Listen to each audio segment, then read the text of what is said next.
Dios les bendiga, les saluda Rafael Díaz. Estamos de regreso, contentos de estar aquí en la plataforma de YouTube. Muchas gracias a todos los que han estado rezando por mí. Y qué mejor que regresar con un invitado muy especial hoy en este día. Como ustedes pueden ver en pantalla, nos está acompañando el hermano Gerardo García. Hermano Gerardo García, ¿cómo está usted? Muy bien, Rafael. Qué gusto saludarte nuevamente y gracias por la invitación. De hecho, es la primera vez que estoy aquí en tu canal de YouTube. Muchísimas gracias y pues un saludo a todos tus suscriptores, a todos aquellos quienes te siguen y continuamente pues están al pendiente de tus publicaciones. Así es, no, pues gracias a usted por aceptar esta invitación. Ya que nos ha dicho usted quién es, bueno, su nombre.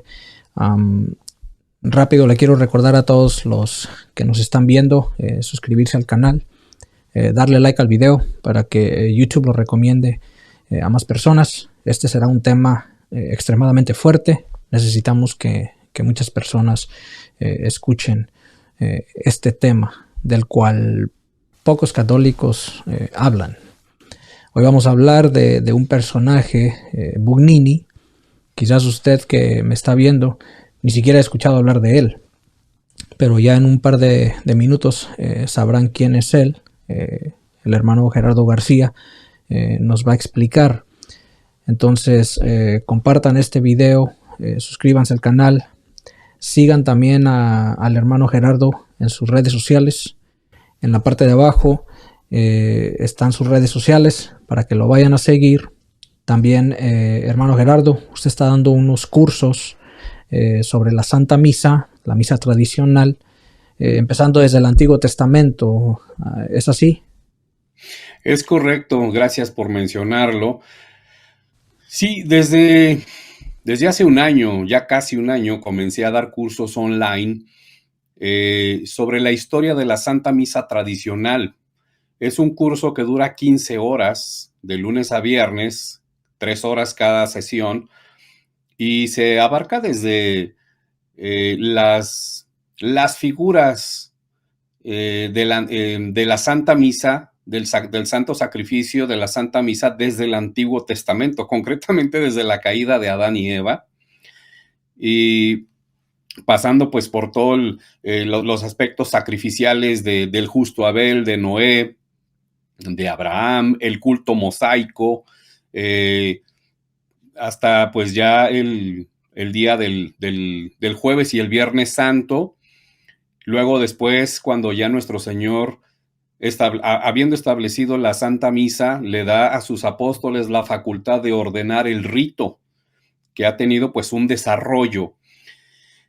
Y pues hablo en ese curso también de la obra de grandes pontífices que contribuyeron a embellecer y a proteger el depósito de la fe a través de la liturgia, la Santa Misa Católica, en la obra de pontífices como León Magno, el Papa San Gregorio Magno, Papa San Vigilio, la protección que hicieron pontífices como Urbano VIII, como San Pío X, etcétera. Y bueno, pues mencionando clara y obviamente la gran obra del pontífice San Pío V en el siglo XVI como parte de contrarrestar las herejías y los ataques protestantes.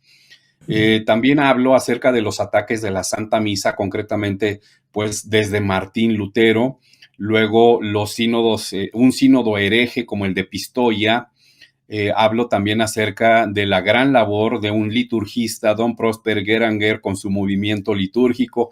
Luego, también de la desviación del movimiento litúrgico, que a la muerte de don Prosper Geranger, modernistas retoman y hacen con la liturgia y con la doctrina todo lo que quieren, hasta que llega el Concilio Vaticano II, después las reformas litúrgicas de Pablo VI, etcétera. Y bueno, pues es un curso de 5 días, bastante intensivo en algunos casos, pero bueno, pues es un esfuerzo modesto para que los católicos que de verdad quieran no solamente profundizar su fe, sino conocer la historia y tomar decisiones adecuadas, en este caso, de por qué asistir única y exclusivamente a la Santa Misa Tridentina, pues es un esfuerzo modesto que he venido ofreciendo desde hace ya casi un año. ¿Y cómo se pueden inscribir las personas? Bueno, generalmente se forman grupos.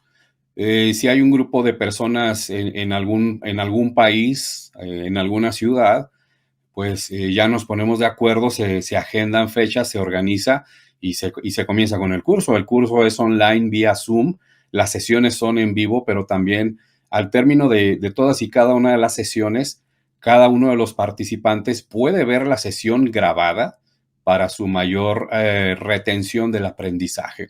He tenido participantes de aquí, de varias partes de México, de muchísimas partes también de Estados Unidos, y bueno, pues bendito sea Dios, ya he tenido participantes de Sudamérica, concretamente de Paraguay y de Chile, a quienes les mando un cariñoso saludo si es que me están viendo. Entonces, la manera de inscribirse, pues en primer lugar es mostrar el interés de conocer acerca de la Santa Misa tradicional y por qué es tan perseguida, incluso prohibida en algunos lugares. Y bueno, pues nada, es eso. Quien tenga interés, pónganse de acuerdo y podemos agendar alguna fecha con todo gusto. Que le manden mensaje a usted a sus redes sociales. Es correcto, sí, es correcto. Ok, perfecto. Entonces, ahí lo tienen, el hermano Gerardo, un hombre con mucha sabiduría, y precisamente por eso lo he invitado aquí en mi canal. Ustedes ya saben, yo no invito a cualquier persona. Yo invito personas que sean valientes, que no sean adoradores de hombres, que no busquen quedar bien con ningún hombre, sino con Dios. De todos los invitados que voy a tener en este canal, posiblemente no voy a estar 100% de acuerdo con todos en algunas cosas que digan, pero eso no significa que por eso vamos a estar divididos, para nada. En este canal mis invitados tienen la libertad de decir, expresarse como ellos quieran, y es lo que hará el hermano Gerardo. Y pues rapidito, el hermano Gerardo, usted es mexicano, del estado de Chihuahua. Y algo más que la gente deba saber.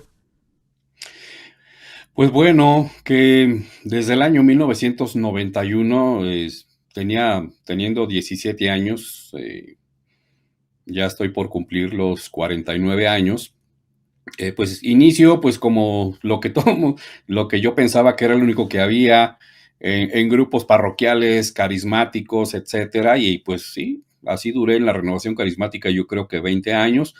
Ya después fui estando en otros lados, teniendo otros aprendizajes dentro de la misma fe católica, hasta que por la providencia de Dios y concretamente por la crisis del virus chino y de las cosas que se empezaron a imponer desde la misma Santa Sede, la misma jerarquía católica, decidí mudarme definitivamente a la tradición católica, pero tuve que conocer lo que es la tradición católica, tuve que deshacerme de bastantes prejuicios que yo tenía.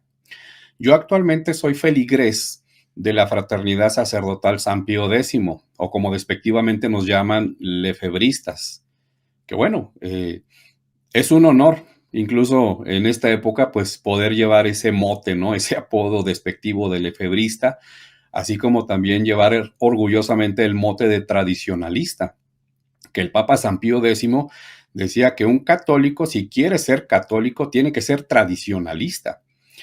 Y eso me llevó a conocer, me llevó a estudiar, y bueno, pues es por eso pues que ahora estoy donde estoy y también tratando de difundir para que pues la mayoría o todos los católicos conozcan este tipo de cosas.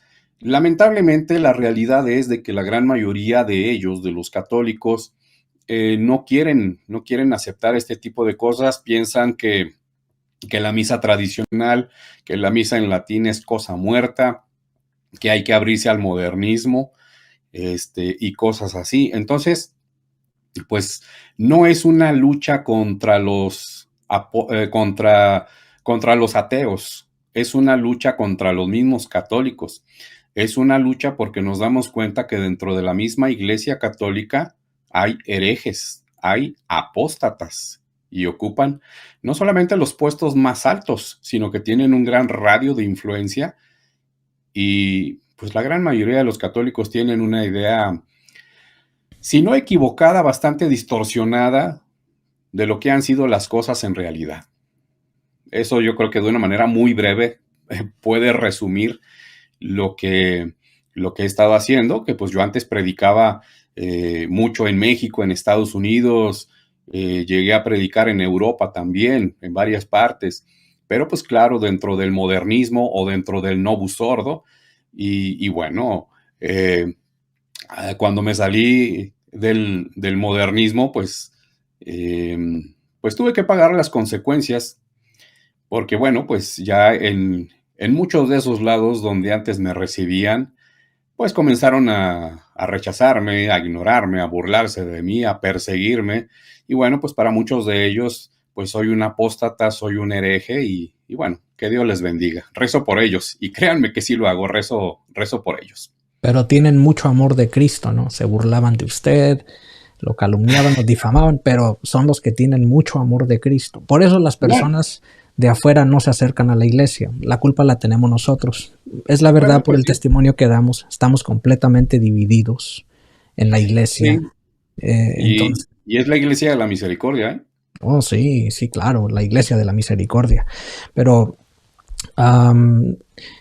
cuando usted salió del modernismo, obviamente pues empezó a denunciar la masonería y ya ve que estando en el modernismo no puedes denunciar la masonería. Es más, ni siquiera debes de creer que existe masonería. Y es por eso que hoy en día son pocos los católicos que puedo decir que verdaderamente son guerreros de Dios, porque la gran mayoría son una manada de cobardes. Así lo digo directamente. Una manada de cobardes. Quieren quedar mejor con el hombre, quieren estar bien con el hombre y no con Dios. Les importa estar más bien con el hombre y no con Dios. Son una manada de cobardes. Pocos los que se atreven a denunciar la masonería eclesiástica. Y algo bien importante también, me acordé por lo que usted dijo, los ataques que más daño le hacen a la iglesia son los ataques de adentro, no los de afuera. Que los protestantes difamen, calumnien a la iglesia, sale sobrando, no le van a hacer nada. Pero hoy vemos un montón de católicos, ¿no? Que se creen los muy valientes, los muy guerreros de Dios, que porque según están teniendo debates con protestantes y yo qué sé, pero nunca hablan de la masonería eclesiástica. No quieren denunciar a los de adentro, les da miedo. A algunos porque pues me van a quitar mi cartita de recomendación y pues dependo del párroco, del obispo para comer, porque si no me la quitan y ya no como. O sea, son cobardes, eso es lo que son, y lo digo directamente aquí en este en vivo. Son unos cobardes, no son guerreros de Dios, solo andan quedando bien con los hombres. Entonces el hermano Gerardo, todo lo contrario, por eso lo he invitado a este canal. Yo solo invito valientes a este canal. Y ya ahora van a ver el por qué lo he invitado a este canal. Hoy vamos a hablar de Bugnini. Bugnini, y está apareciendo allí él en pantalla en este momento para los católicos que aún no saben quién es Bugnini. Pero a ver, hermano Gerardo, díganos un poco sobre Bugnini. Pero a ver, primero le quiero hacer esta pregunta. Yo pienso que es un simple sí o no, pero usted nos va a dar la explicación un poco después. ¿Sí o no? ¿Bugnini era masón? ¿Sí o no? Sí. Sí, ahí está. Bugnini era masón. Yo también lo creo firmemente. Hay mucha evidencia. Ahora, y yo sé que ya los católicos inmaculados, adoradores de hombres, ya se escandalizaron con esto, ¿no? Pero sí hay masonería dentro de la iglesia. Me recuerdo el libro del padre Gobi. Hay una parte donde dice él que lo que más fuerza le da a la masonería es que los católicos no crean que hay masonería eclesiástica. Eso es como la fuerza más grande para la masonería dentro de la iglesia, que los católicos no crean, ¿no?, que hay masonería, pero sí hay masonería. Entonces, díganos quién es Bugnini, para los que no saben. Bueno, el padre Annibale Bugnini fue sacerdote católico y tuvo gran influencia en la curia romana desde el pontificado del Papa Pío XII. Luego Juan XXIII lo alejó un poco. El pontificado de Juan XXIII fue muy corto en realidad. Y al subir a la sede de Pedro, Giovanni Battista Montini, Paulo VI lo jala y lo pone al frente de grandes comisiones, siendo un simple sacerdote, que incluso los prefectos, por ejemplo, de la Congregación del Santo Oficio, que hoy es la Congregación para la Doctrina de la Fe, si ellos tenían que sacar cita con el Santo Padre, y este padre, Annibale Bugnini, entraba a su placer, a sus anchas, a la hora que él quería, y le hacía firmar a Pablo VI cuantas cosas le presentaba. Entonces, el padre de Annibale Bugnini, sí, fue masón, pero ¿cómo fue que llegó a la curia romana? Pues eso, se dan ciertas pistas sobre su pertenencia a la masonería. Quiero decir que las pistas que se han encontrado de su pertenencia a la masonería ya hablan de que fue introducido. ¿Por quién? No sabría decirlo yo. Pero bueno, el padre Annibale Bugnini nace en 1912 y ya siendo un joven sacerdote, a partir del año 1948, en el pontificado de Pío XII, ocupa un cargo como miembro de la Comisio Piana de 1948 a 1960. Luego fue a la muerte de Pío XII y habiendo accedido al pontificado Juan XXIII, fue secretario de la comisión preconciliar, los que estaban en los trabajos de preparación del concilio, aunque duró muy poco, porque Juan XXIII pues no lo quería, no lo quería de cerca. Pero ya después del Concilio Vaticano II, Annibale Bugnini es presentado por Pablo VI al frente de la comisión llamada Concilium, que fueron los encargados de preparar el nuevo rito, lo que se conoce como el Novus Ordo de la Misa. Y Annibale Bugnini ya era masón. El primer antecedente de su pertenencia a la masonería data del año 1963 por un descuido que él tiene. Y estos datos que les estoy proporcionando, ustedes los pueden verificar. Hay un libro donde pone fuentes biográficas, fuentes de los hechos que ocurrieron, del padre Jean-Michel Gomis. Este libro está titulado la misa de siempre o la misa de Pablo VI. Y ahí narra una serie de episodios donde da pistas no solamente de la pertenencia de Annibale Bugnini a la masonería, sino de su actuación pues tan extraña para un simple sacerdote dentro de la curia romana. Entonces, Pablo VI lo nombra secretario del Concilium en el año 1968. Pero ¿cuál es la particularidad de Annibale Bugnini, Rafael y amigos?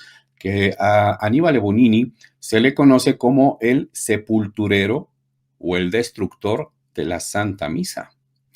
Claro, el autor de la nueva misa pues es Pablo VI, que también hay sospecha de pertenencia a la masonería tanto de Pablo VI como de Juan XXIII, que fueron iniciados en la Gran Logia de París a finales de los años 40 aproximadamente. Entonces, Annibale Bugnini es puesto como al frente de la Comisión Concilium para preparar el nuevo rito de la misa, pero también se toma la libertad de traer a 6 pastores protestantes que los habían presentado como como observadores, pero en realidad fueron consultores. ¿Por qué? Porque todos los cambios propuestos para la nueva misa pasaban por las manos de ellos. Entonces, de tal modo que la nueva misa o la misa de Pablo VI o el Novus Ordo, pues el misal romano tridentino contiene 1182 oraciones y contiene cerca de 950 gestos, ceremonias y ritos que el sacerdote debe de hacer, de acuerdo a las rúbricas.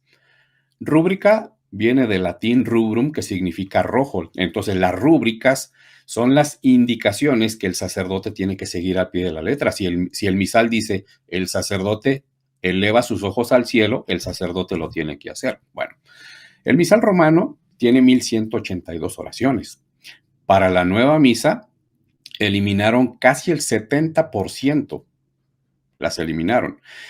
El 30% que quedó aproximadamente lo modificaron y solamente la nueva misa conserva el 13% respecto de la misa de siempre, la misa tridentina.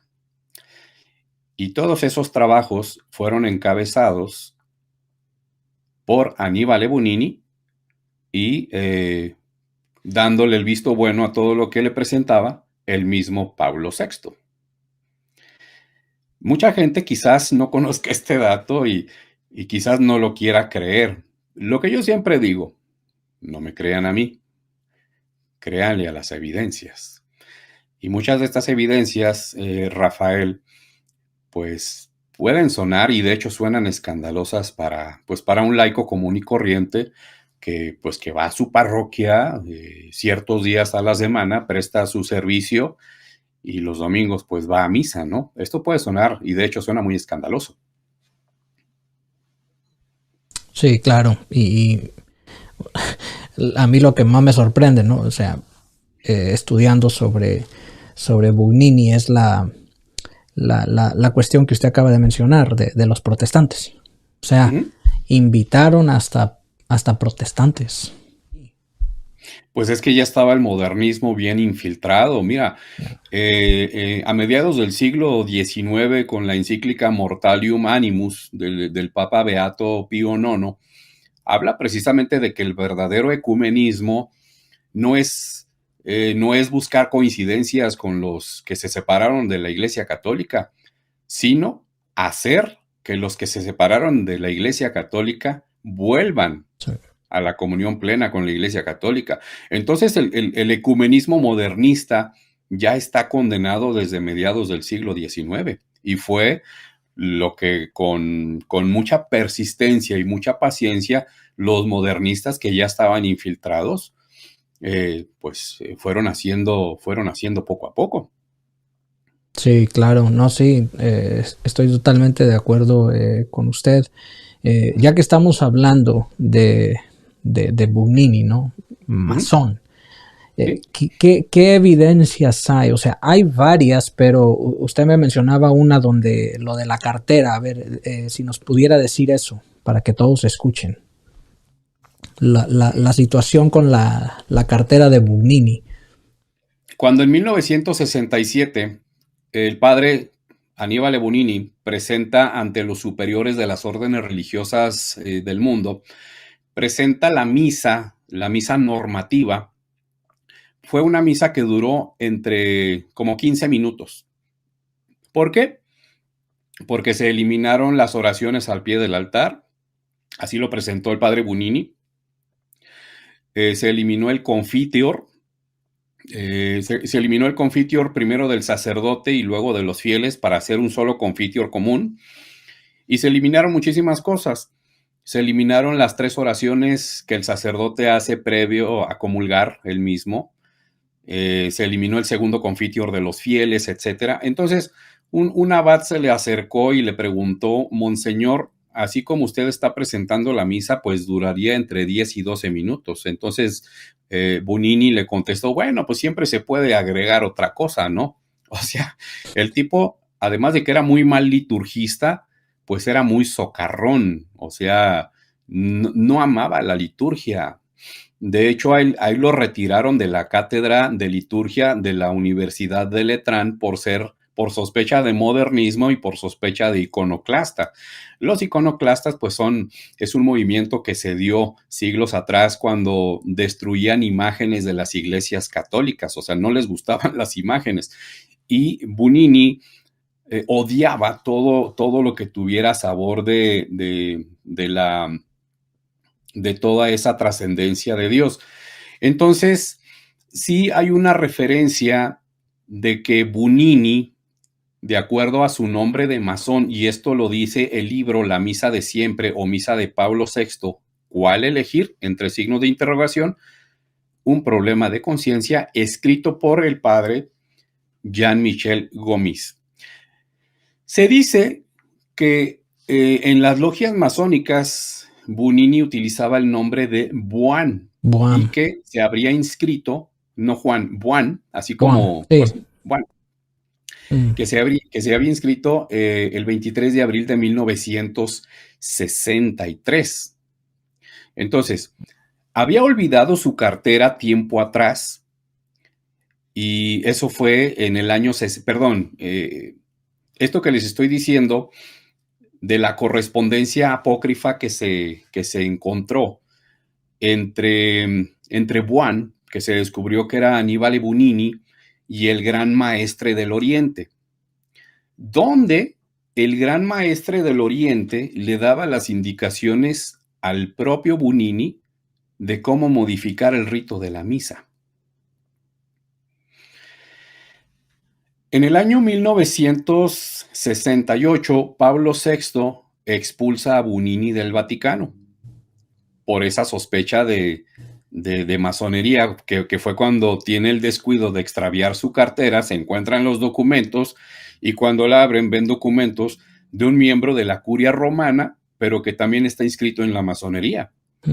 Y Bugnini siempre negó haber pertenecido a la masonería, siempre lo negó. Pablo VI lo expulsa del Vaticano, para esto ya había sido nombrado obispo, y lo manda como nuncio apostólico a Teherán, en Irán.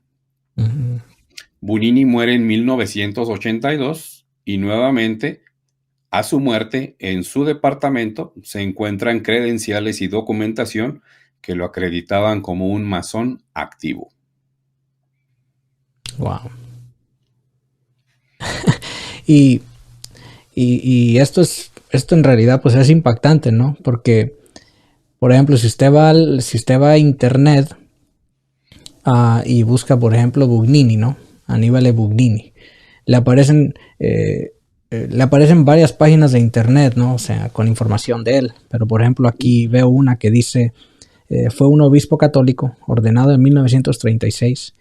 Fue secretario de la Comisión para la Reforma Litúrgica después del Concilio Vaticano II. Y esta gente, imagínese con esos cargos. O sea, un masón secretario de la Comisión para la Reforma Litúrgica. Un masón. Esto para mí, en serio, que es increíble. Sí. Pues es bien curioso porque, bueno, es curioso por lo inaudito del asunto, porque mucha gente podrá decir, y de hecho yo he escuchado ese tipo de comentarios, bueno, es que Pablo VI no estaba enterado. No, Pablo VI sí estaba enterado. ¿Por qué? Porque ciertamente que todo pasaba por Bugnini, pero Bugnini todo se lo presentaba a Pablo VI, todo absolutamente. Y aunque Bugnini, según estos datos biográficos, le hacía firmar cuanto quisiera a Pablo VI, pues nos da a entender y nos da la idea, o nos confirma la idea de que Pablo VI estaba enterado de todo, de que Pablo VI aprobaba todo. Ahora, si hay sospecha de que Pablo VI junto con Juan XXIII fueron integrantes de la masonería, pues bueno, entonces estamos en una situación de grave de grave apostasía, yo creo que peor que la que inició Martín Lutero en el siglo XVI en Alemania. Pero, aunque hay elementos de prueba, como no hay autoridad humana por encima del sumo pontífice, pero la autoridad del sumo pontífice es suprema, significa que gobierna toda la iglesia. Pero la autoridad del sumo pontífice no es absoluta, pero no hay autoridad humana encima del sumo pontífice. ¿Qué significa esto?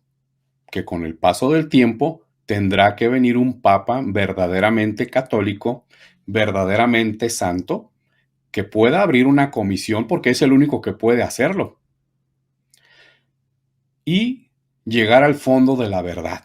Y si llega al fondo de la verdad, como en alguna ocasión mencionó Monseñor Carlo María Viganò, incluso anular el Concilio Vaticano II, anular las reformas litúrgicas de Pablo VI y la nueva misa, y bueno, pues otro tipo de condenas y hasta anatemas podrán venir, pero eso no va a ser pronto, lamentablemente. Pues ya con eso que acaba de decir, muchos de estos supuestos inmaculados se le van a dejar ir encima, ¿no? Porque pues no cualquier persona dice estas cosas. Yo por eso lo he invitado a usted, porque como le dije, siéntase libre, usted puede decir lo que quiera.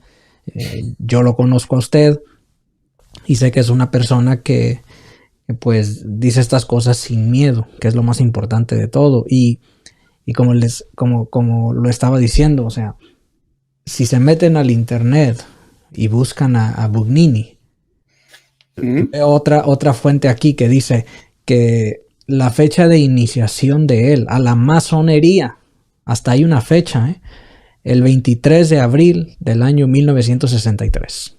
Correcto. Fue la iniciación de Bugnini en la masonería. Y estas personas son personas que tuvieron altos cargos, ¿no?, dentro de la iglesia. Y aún así mucha gente no quiere despertar. Creen que esto de la masonería es un invento, lastimosamente. Entonces, ¿qué fue el papel más grande de Bugnini en cuanto al Concilio Vaticano II? O más bien diría, no el papel, sino que ¿qué fue lo que más efecto tuvo gracias a Bugnini? Pues más bien Bugnini fue una consecuencia del Concilio Vaticano II, porque en el Concilio Vaticano II Bugnini prácticamente desaparece de la escena. Que de hecho hay referencias historiográficas o fuentes históricas que se pueden consultar en libros que ustedes pueden bajar incluso de internet en formato PDF. Hay un libro que se llama El Rin desemboca en el Tíber, que fue escrito por el padre Ralph William. El padre Ralph William era un sacerdote servita, era un de los siervos de María. Y como el Concilio Vaticano II pues ya fue en la época de la modernidad, de los medios de comunicación, etcétera, la Santa Sede no tenía una oficina de prensa para atender y para dar los reportes de las sesiones del concilio. Entonces Juan XXIII comisiona al padre Ralph William y el padre Ralph William en ese libro, El Rin desemboca en el Tíber, habla de todo y de todos. ¿Por qué? Porque como encargado de la oficina de prensa, Rafael, pues todo pasó por sus manos. Entonces él habla de quiénes eran modernistas, él habla de quiénes eran tradicionales, él habla de cómo la comisión preparatoria del concilio fue desechada por los modernistas que no aceptaron nada de lo propuesto inicialmente para el Concilio Vaticano II, y habla de todo ese desarrollo. Ahora también hay otro libro escrito a finales de los años 80 por Romano Amerio, un catedrático católico suizo ya fallecido. Este libro se llama Iota Unum, los cambios de la Iglesia Católica en el siglo XX. y habla concretamente del Concilio del después del Concilio Vaticano II. Ahora, pues Bunini en el Concilio Vaticano II pues desaparece prácticamente porque era un sacerdote. O sea, no se habla, no hay muchos datos de Bunini, pero seguramente pues allí estaba, porque el Concilio Vaticano II lo inicia Juan XXIII, pero muere al poco tiempo, y cuando Pablo VI accede a la sede de Pedro, lo primero que hace pues es jalar a Bunini, y terminado el concilio comienzan con las comisiones preparatorias. ¿Por qué digo que Bunini es una consecuencia del Concilio Vaticano II? Porque el Concilio Vaticano II tuvo como objetivo la democratización de la Iglesia, que no se emitieran condenas ni contra el comunismo, ni contra el modernismo, ni contra la masonería, y también la laicización de los sacerdotes, o sea, que los sacerdotes parezcan laicos, y eso es lo que vemos en la mayoría de ellos al día de hoy. Y el principal objetivo fue atacar la liturgia, que con la Constitución Sacrosanctum Concilium, por ejemplo, en el número 36, que dice consérvese el uso del latín, y lo dice un concilio, que aclaro, fue pastoral, no fue dogmático. Pues, ¿qué sucede? Que la mayoría de los sacerdotes y de los obispos, lo primero que hicieron fue desechar el latín. O sea, estoy diciendo esto, Rafael, porque todo esto del Concilio Vaticano II fue la preparación para lo que vendría después con la reforma litúrgica de Pablo VI, que allí es donde el protagonista, junto con Pablo VI, pues es el mismo Aníbal Bunini. Sí, sí, claro. Eso que usted dijo es muy importante y que lo sepa la gente. Concilio Vaticano II no fue dogmático, No. fue pastoral y lastimosamente no, estos que se creen sabios, cuando usted dice eso, automáticamente, sin tener autoridad, te etiquetan de que usted ya no es católico. Y digo sin tener autoridad porque no la tienen. Entonces, si usted dice que el Concilio Vaticano II no fue dogmático, usted ya no es católico, ya se rebeló, o sea, ya sabemos todas las frases de los modernistas. Sí, claro, mira, y pues hay que pagar el precio de todo aquello, ¿no? Como yo mencioné, pues prácticamente ya no me quieren y no me invitan en un lugar, en los lugares que habitualmente lo hacían en años anteriores. Pero mira, yo prefiero estar con mi conciencia tranquila ante Dios, porque hay que abrazar la verdad, y mucha gente prefiere la paz por encima de la verdad. Sí. Y bueno, pues hay que asumir las consecuencias, y bendito sea Dios por eso. Ahora, con lo del Concilio Vaticano II, Rafael, es cierto, no fue dogmático, fue pastoral, porque Juan XXIII lo expresó así de ese modo. Juan XXIII desde el principio dijo que no se iba a definir doctrina, que no se iban a condenar herejías, que no se iban a pronunciar anatemas. De hecho, en el discurso de apertura, Juan XXIII criticó a lo que él llamó los profetas de calamidades, y Sí, anunció explícitamente que la iglesia tenía que abrirse al mundo. Habló del ayornamiento o de la modernización de la iglesia. Entonces, todo esto ya fue una preparación. El Concilio Vaticano I quedó inconcluso pues por varios movimientos bélicos civiles. Quedó inconcluso, que de hecho San Pío X, tanto San Pío X como el Papa Pío XII estudiaron la factibilidad de reanudar el Concilio Vaticano, el primero obviamente, para concluirlo, pero como ya se había definido doctrina, como se habían condenado errores y herejías, y por ejemplo, papas como Pío IX, después León XIII, el gran pontífice San Pío X, Pío XI, Pío XII, promulgaron sendas encíclicas con una riqueza teológica y con una riqueza doctrinal que en su momento se encargaron de definir doctrina, pero también de condenar herejías y errores. Entonces, en su momento sí lo consideraron, pero no lo vieron factible. Cuando Juan XXIII convoca el Concilio Vaticano II, la mayoría de los padres conciliares pensaron que se iba a continuar para definir doctrina y para condenar errores y herejías. ¿Cuáles eran los principales errores de ese momento? Sí, el modernismo, pero lo que estaba haciendo más daño a la Iglesia Católica era el comunismo. Y por cabildeos ordenados, por el propio Juan XXIII o por negociaciones, no se condenó al comunismo. Claro, sí, Entonces, Juan nunca se 23, condenó. no, nunca se condenó. Juan 23 ya desde 1925,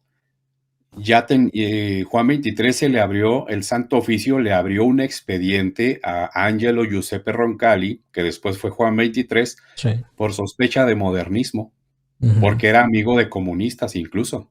Sí, sí. Entonces todo esto fue una preparación. Entonces Aníbal Libunini pues fue una consecuencia de lo que ya había de los modernistas que estaban infiltrados. Pero como Juan 23 ya está canonizado, ya no hablemos de eso, ya nada de eso importa.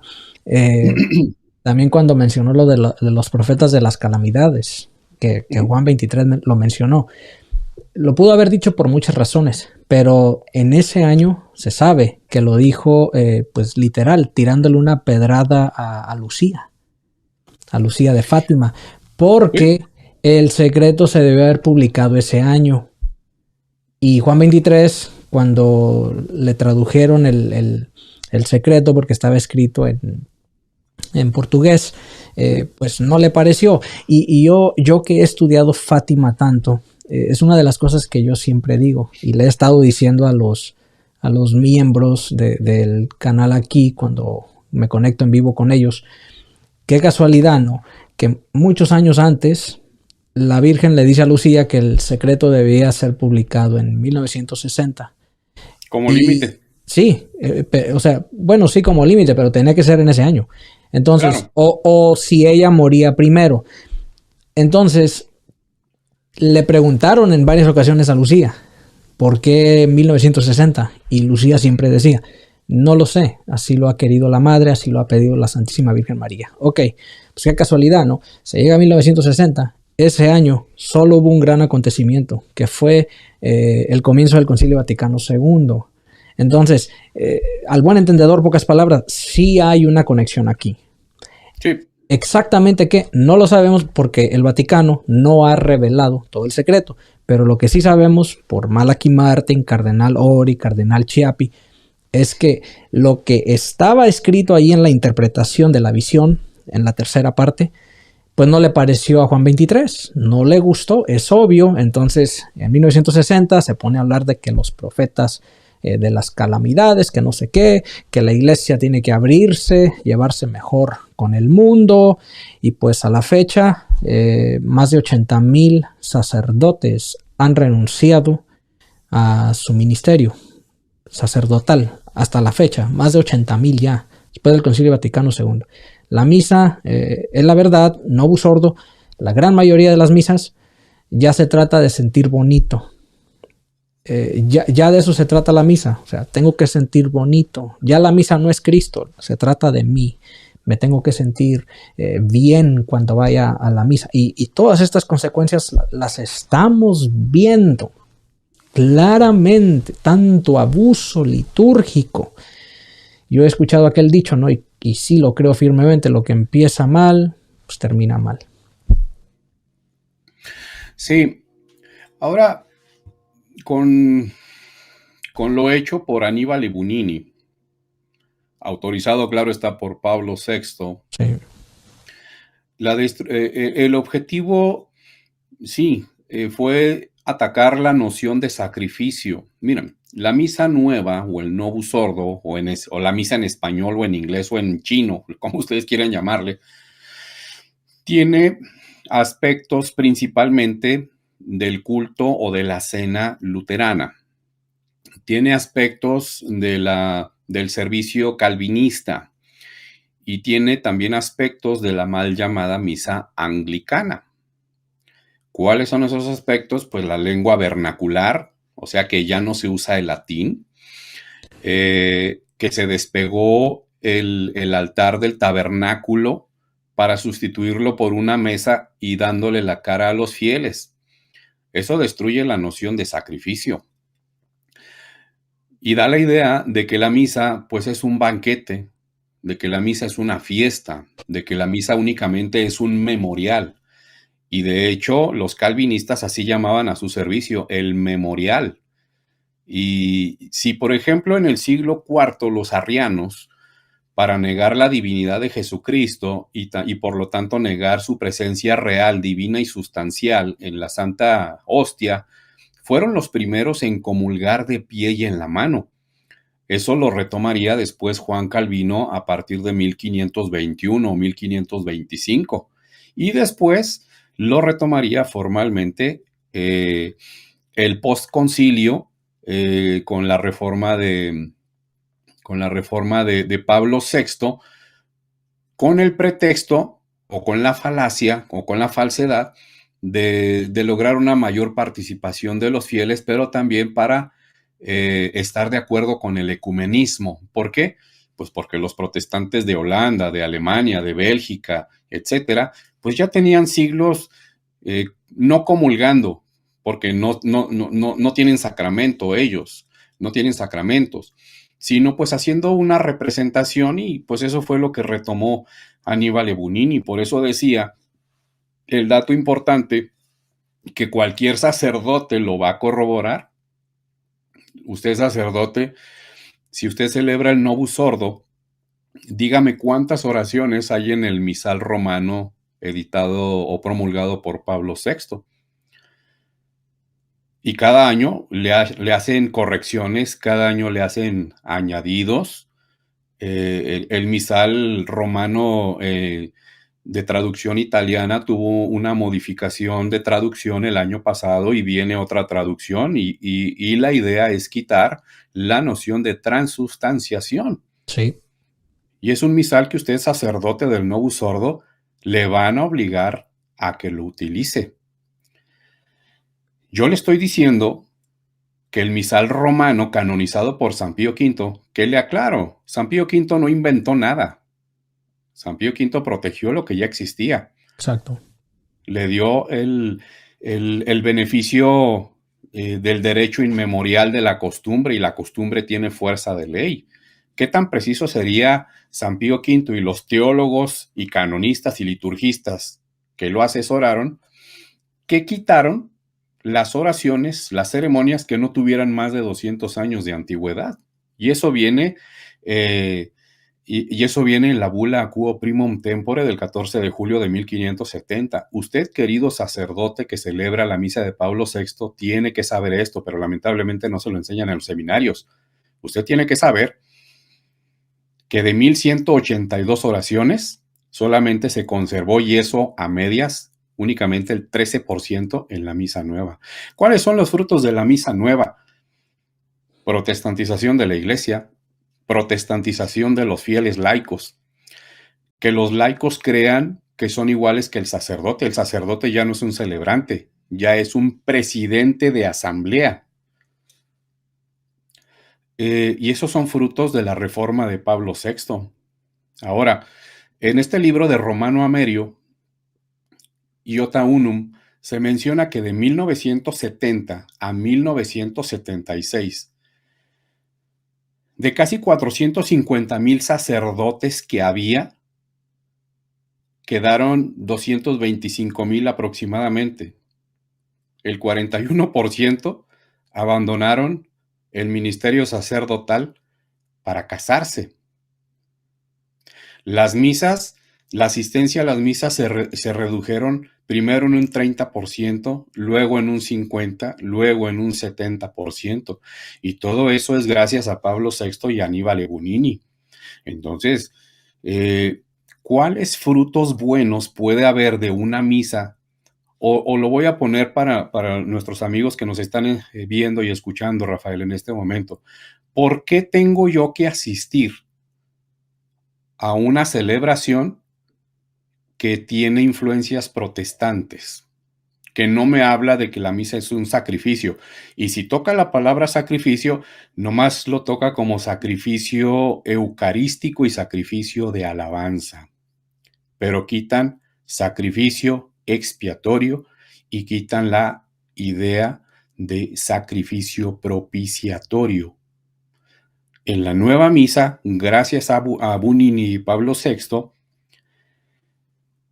se hace creer a los fieles que la presencia espiritual de Jesucristo baja por la asistencia y por la afirmación de los fieles cada vez que responden amén. Yo le diría, estoy hablando de una manera así muy general, Rafael, porque sé que el tiempo es corto, pero yo le pediría, es más, yo le primero cuestionaría a nuestros hermanos católicos, ¿por qué no cuestionan? ¿Por qué no investigan? Y si han investigado un poco, ¿por qué se atreven a afirmar muchos de ellos que la misa Novus Ordo es la misma misa que tiene el mismo valor o es igual a la misa tridentina? No son iguales, porque la misa tridentina es 100% católica. Cristocéntrica. La misa Novus Ordo solamente contiene un 13% de católico. ¿Por qué creen que Dios se va a conformar con un rito mutilado? Eso no le da gloria a Dios. Pero, como en todo el mundo prácticamente redujeron la misa tridentina a una capillita escondida en un pueblo muy lejano, para que la gente ni se entere que existe, y enterándose y viendo que está muy lejos, la gente no quiera ir. O sea, hay iglesias a la vuelta de la esquina. Tienes que ir caminando 30 segundos o 10 minutos a lo mucho, pero son misas o lo que pretenden que sean misas, pues que tienen gran influencia protestante y que no dan gloria a Dios.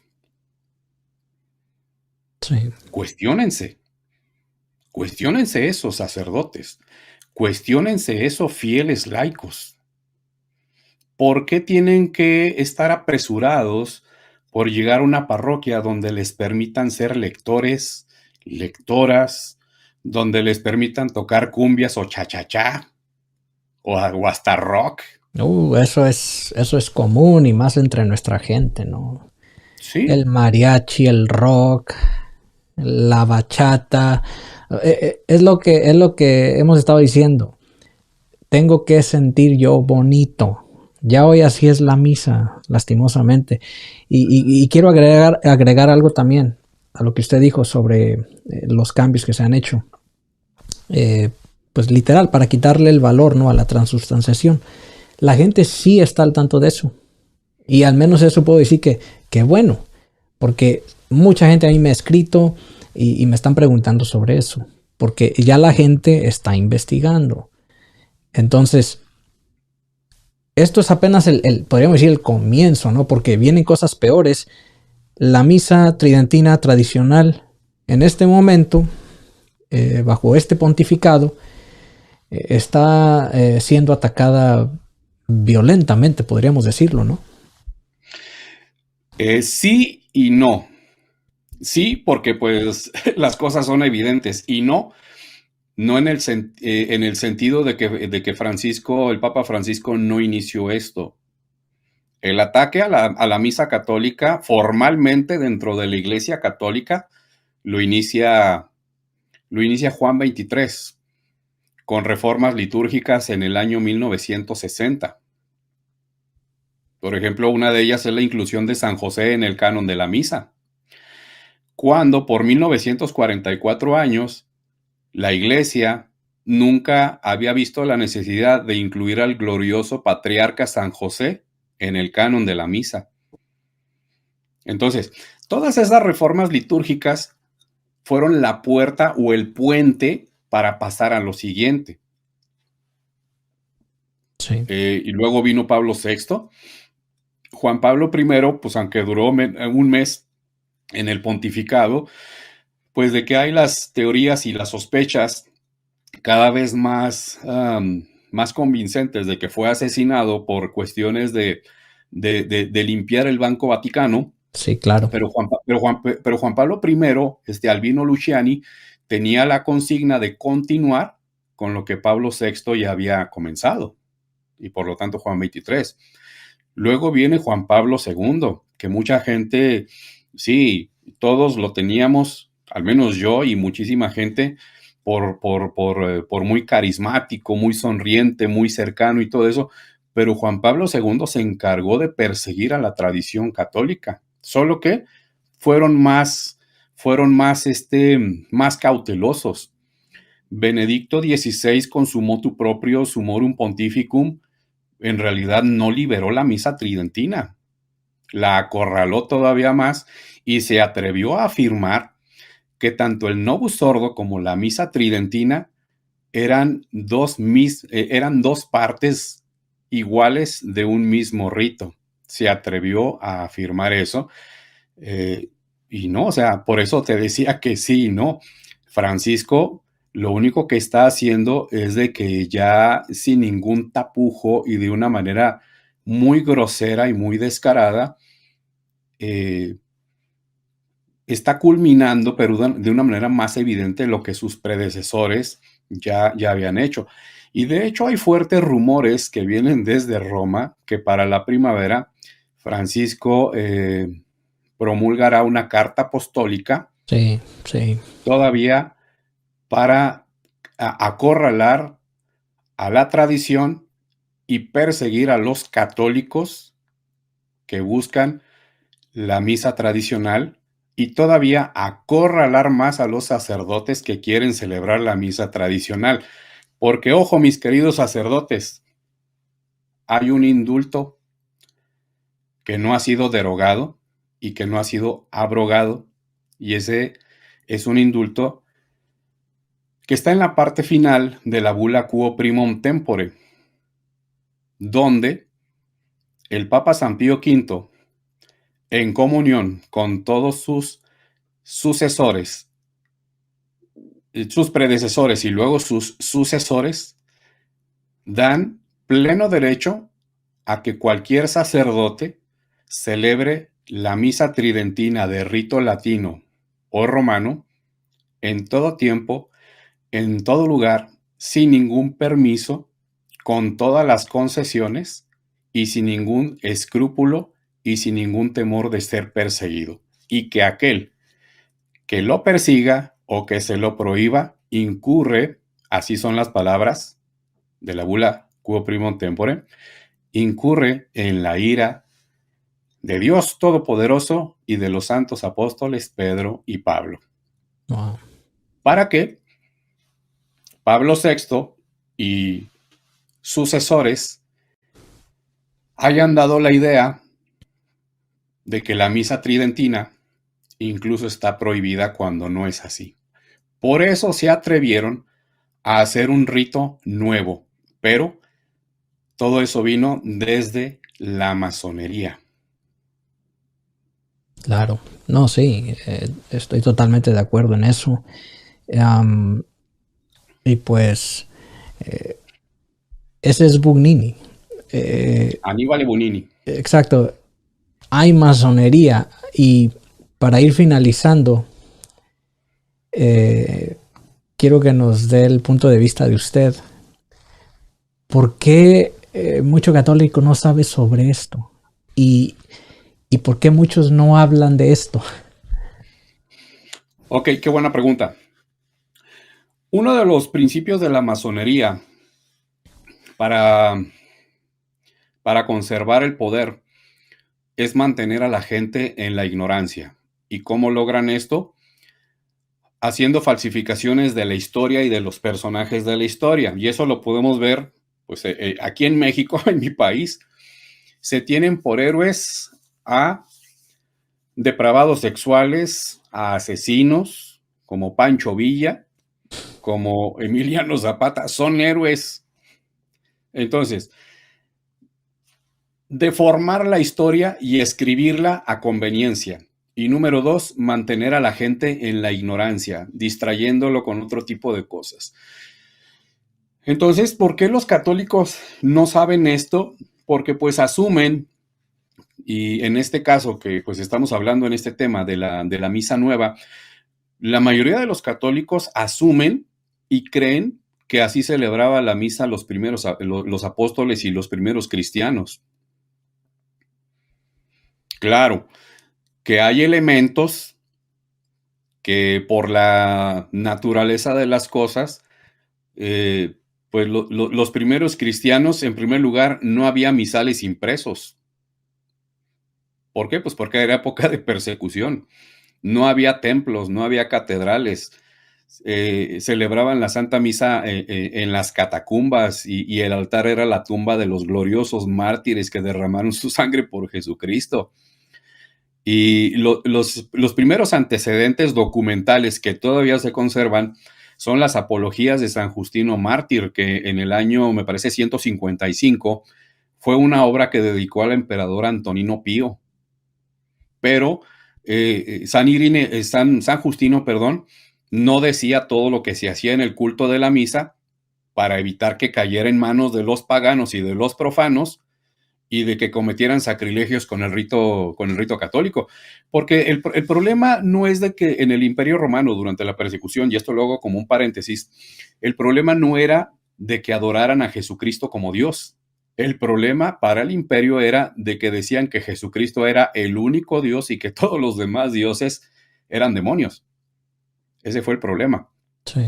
Entonces, los cristianos no tenían miedo de morir, pero protegían tanto la liturgia y la doctrina, que haciendo caso a lo que dijo nuestro Señor Jesucristo en el Evangelio según San Mateo, capítulo 7, versículo 6, no deis vuestras perlas a los cerdos, ni echéis las cosas santas a los perros, no sea que las pisoteen con sus patas y volviéndose hacia ustedes, luego os despedacen.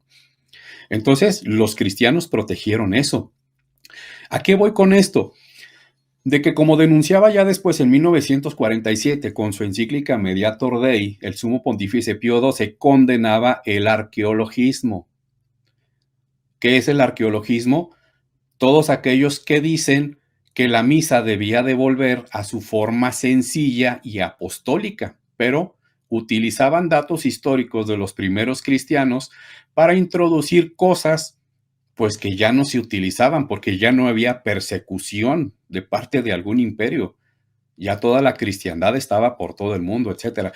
Y eso para poner un ejemplo. Entonces, los católicos, Rafael, actualmente, pues piensan que así celebraban la misa los apóstoles, cuando no es así. Aunque la misa fuera sencilla, por obvias razones, no por eso quería decir que no tuviera solemnidad, no por eso quería decir que careciera de majestad y de respeto a la liturgia. Claro, ya cuando Constantino decreta la paz en el 313, ahora sí ya se pueden edificar iglesias, basílicas, catedrales, y comienzan y comienzan a distribuirse los primeros misales ya completos, ya como se conocían en ese entonces, ¿no? Pero ahora con lo del arqueologismo, por ejemplo, pues, y eso fue gracias a las reformas de Pablo VI, pues los católicos comulgan de pie y en la mano cuando hay concilios que han condenado con el anatema y con la excomunión a quien ose que no sea sacerdote consagrado, y el mismo Santo Tomás de Aquino lo dice en la Suma Teológica en la cuestión 83, me parece, que las únicas manos que pueden tocar el cuerpo de nuestro Señor Jesucristo, y los vasos sagrados son las manos consagradas del sacerdote. Ahora, yo le quiero decir finalmente a todos estos católicos, Rafael, que comulgan de pie y en la mano, que los primeros que lo hicieron fueron los herejes arrianos. Sí. No, y esto que está diciendo usted es 100% la verdad. Aparte también es muy fuerte, pero es necesario que la gente lo sepa. Porque, lo voy a decir así directamente, muchos evangelizadores cobardes no se atreven a decir estas cosas, porque se meten en problemas con el hombre. Entonces, más bien aplauden, le buscan una justificación a la comunión en la mano y de pie. No solo eso, hoy, lastimosamente decir, se pueden caer las partículas al piso. Fanático, usted, o sea, es un fanático usted, o sea, hoy ya eso es fanatismo. A eso es a lo que hemos llegado. Entonces sí, pienso yo también que muchos católicos por ignorancia creen que la misa, los apóstoles posiblemente la celebraban como se celebra hoy, ¿no? Imagínense a San Pedro entrando a celebrar la misa con el rock, o sea, por favor. Sí. Pues no. Sí, la misa muchos años atrás, o sea, es solo con música sacra, ¿no? El chant que le llamamos, o sea, imagínense simplemente las notas musicales. Yo sí estudio música, por eso lo sé. Yo no soy de esos que se dicen ser músicos católicos y no lo son. No, Guido de Arezzo, un monje católico, le nombró los nombres de las notas musicales. En esos años la misa era música sacra, porque te conecta con Dios de una forma tan especial. Y los que van a misa tradicional, la gran mayoría me han escrito y me han dicho, es increíble, o sea, es que sí, pero hoy tenemos rock, tenemos que vallenato, que mariachi, que hasta norteño han metido ya, imagínense. Pues, ¿qué sucede con eso? Que se pierde toda solemnidad, pero ¿cómo se pierde el sentido de la solemnidad, de la trascendencia, de la majestad de Dios? Porque mientras la misa tridentina, o para efectos prácticos le llamaré la misa católica, aunque a muchos no les guste, es una misa cristocéntrica. Y la misa Novus Ordo es una misa antropocéntrica. ¿Qué quiere decir cristocéntrica? Obviamente que Cristo es el centro. Antropocéntrico viene de antropos, el hombre. Ya no es Dios, sino el hombre. Sí. Mientras en la misa católica se habla del sacrificio del justo Abel, y aunque en la nueva misa también se menciona a Abel, Abraham y a Melquisedec, pues en realidad no tiene aspecto expiatorio ni propiciatorio, sino más bien vendría a ser no el sacrificio de Abel, sino la ofrenda de alabanza de Caín, que son cosas bastante diferentes. Entonces, en el Novus Ordo, pues se mutilaron muchísimas cosas. El latín nunca fue el problema. Nunca ha sido el problema el latín. Ahora mucha gente dice, bueno, es que el sacerdote le da la espalda a la gente. No, el sacerdote no le da la espalda a la gente. El sacerdote está como tú y yo, dándole la cara a Dios. La gente nunca lo ve así. Es verdad, no. O sea, toda la gente, el sacerdote le da la espalda a Dios. Ajá.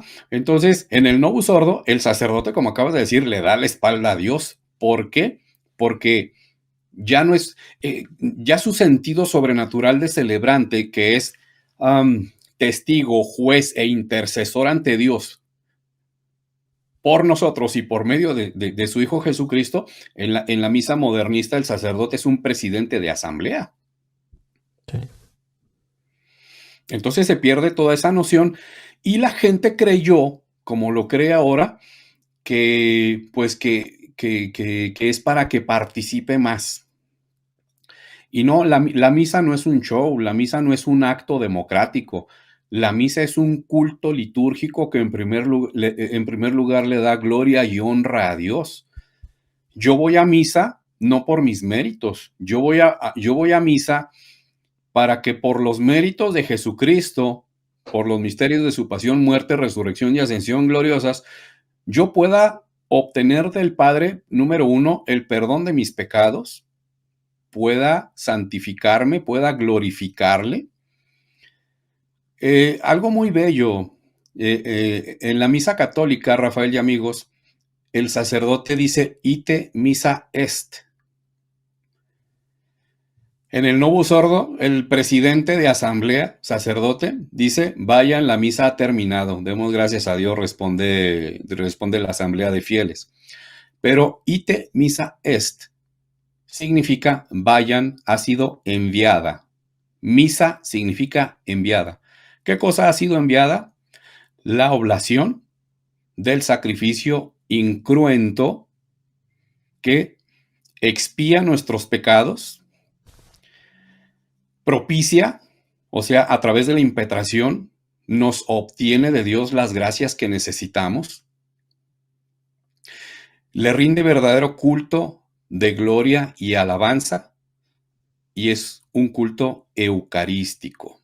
En el Novus Ordo dicen, voy a la Eucaristía. No, eso es incorrecto. Ahora, yo le pido mucho a los católicos que cambien su manera de hablar. Porque católicos con buena intención, pero la intención buena no basta y el infierno está empedrado de buenas intenciones, muchos católicos dicen, es que Jesús, ese pedacito de pan, y lo dicen de una manera muy romántica. No, Jesús no es un pedacito de pan, no se atreva a cosificarlo, no se atreva a deponerse al tú por tú con nuestro Señor. Por eso se dicen las oraciones al pie del altar. El sacerdote, incluso desde que está en la sacristía revistiéndose con los ornamentos sagrados, está haciendo una oración para que Dios le purifique. Cuando el sacerdote hace las oraciones al pie del altar, pide perdón por él para poder subir dignamente y celebrar el santo sacrificio, y también pide perdón por nosotros para que nuestras intenciones sean presentadas dignas ante Dios y obtenemos lo que pedimos. Eso ya es desde que está en la sacristía. Sí, claro. Entonces, no podemos tratar con tanta ligereza el estar en misa.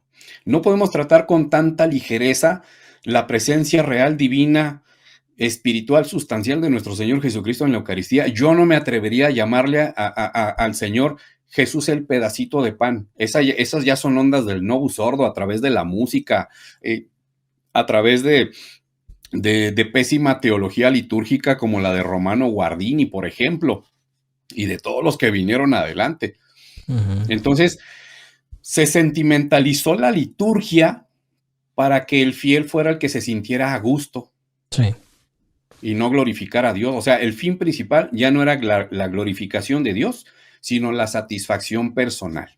Yeah. Y eso es algo egoísta. No, ya en las misas de hoy, yo mejor que nadie lo sé, porque yo lo vi, yo he visto tantas cosas, nadie me lo está contando. Los sacerdotes ya hoy en la sacristía, antes de empezar la misa, qué oraciones ni qué nada. Están hablando de dónde van a ir a comer, terminando la misa, etcétera. Yo lo llegué a ver con mis propios ojos, por eso lo digo. Entonces, pues ahí tienen Bugnini, masón. Su nombre dentro de la masonería era Buan, B-U-A-N, Buan. Su iniciación en la masonería, 23 de abril 1963, y este hombre estaba dentro de la jerarquía hermanos católicos. Estos temas no son fáciles de digerir. Comprendemos, estamos conscientes de que no todos van a poder digerir esto. Son temas muy fuertes, pero en este canal es lo que les voy a traer. Temas fuertes, invitados valientes, que no tengan miedo a hablar. No tiene que estar de acuerdo en todo. Usted retenga lo que quiera, está en su derecho. Pero en este canal es lo que hacemos. Aquí no buscamos quedar bien con los hombres, sino con Dios.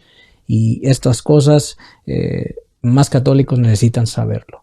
Entonces, una vez más les recuerdo, comparte este video en el botón donde dice share. Compártalo en sus redes sociales. Dele like para que YouTube lo recomiende a más personas. Y en medio de la persecución que hay ahora a la misa tradicional, misa tridentina, lo que sí me alegra en medio de todo eso es que se siguen llenando. Es increíble la asistencia en las misas tradicionales. Y los modernistas pues están enojados y por eso está siendo atacada violentamente. Lo sabemos, pero lo que es de Dios permanece. Entonces, hermano Gerardo, pues muchísimas gracias por haber haber aceptado esta invitación. Usted ahora se encuentra en México. A ver cuándo se da una vuelta para acá, para California. Ya vamos a hablar después de eso. Véngase para acá, yo lo llevo a pasear a donde usted quiera, pasar un buen tiempo. Usted es un hombre con mucha sabiduría, se lo digo de verdad, y yo pienso que la audiencia también lo está viendo. Así que, ¿algo más que quiera agregar para ya finalizar? Pues agradecer la oportunidad y el espacio, Rafael. Pues mira, la persecución que se está teniendo y que hemos estado padeciendo, pues hay que sufrirlo con paciencia, con alegría, para tratar de asemejarnos o pretender asemejarnos a aquellos primeros cristianos. Yo le diría a los católicos, mencionaste algo muy interesante, cómo las misas tridentinas, los lugares donde se celebra la Santa Misa Católica, cada vez se están llenando más. Hay un éxodo impresionante de católicos y eso es, como bien dijiste, a los modernistas no les gusta y por eso están empleando todos los medios para decirle, oiga usted, no vaya a esa misa porque está prohibida, va a caer en desobediencia, se va a meter en cisma, va a ser hereje, como Monseñor Lefebvre, ya ve que lo excomulgaron y cosas así. No vaya, porque va a perder la plena comunión. Y la mayoría de los católicos en su ignorancia, y lo digo con mucho dolor, pero acuérdense lo que en los Hechos de los Apóstoles, que dijeron Pedro y Juan, es primero obedecer a Dios que antes que los hombres. Y el sumo sacerdote Gamaliel, miembro del Sanedrín, dijo, déjenlos, si esto es cosa de hombres, se terminará. Pero si es cosa de Dios, nadie la puede parar. Amén. Gracias. Totalmente de acuerdo con usted. Una vez más, gracias por haber aceptado la invitación, hermano Gerardo. Espero y no sea la última vez. Ya después, si es la voluntad de Dios, lo volvemos a invitar para tocar otros temas. No se les olvide, por favor, seguir al hermano Gerardo en sus redes sociales. Están en la parte de abajo de este video. Si están interesados en los cursos que él da sobre la misa tradicional, escríbanle en sus redes sociales, en la parte de abajo, ahí lo van a poder contactar. Dale like al video, suscríbase al canal, comparta la noticia de que ya estoy de regreso aquí en esta plataforma de YouTube. Bueno, será hasta el próximo video, si así Dios quiere. Que Dios les bendiga.